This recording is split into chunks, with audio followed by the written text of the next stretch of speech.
Warga Kelurahan Tanjung Agung Batu Raja Barat yang rumahnya rusak akibat angin puting beliung mulai memperbaiki seperti atap rumah yang ambruk.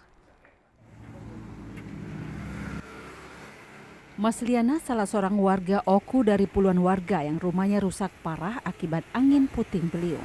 Lebih dari 1 pekan pasca hantaman angin puting beliung, rumah Mas Liana tidak beratap karena seluruh atap rumahnya ambruk dan rusak.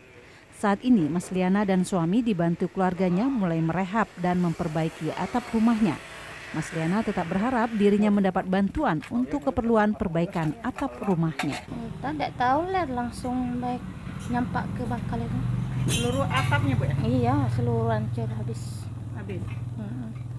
Khususnya di sini banyak rumah yang kena. Katanya banyak. Cuman aku tidak tahu, kami mikirkan rumah kami dia kan. Kami yang lagi susah nih. Sudah dari kejadian ini ada bantuan, Bu, yang datang ke mana? Bantuan sembako ada. Kalau Ibu harapkan pengen bantuan apa, Bu? Minta bantuan inilah merenovasi rumah.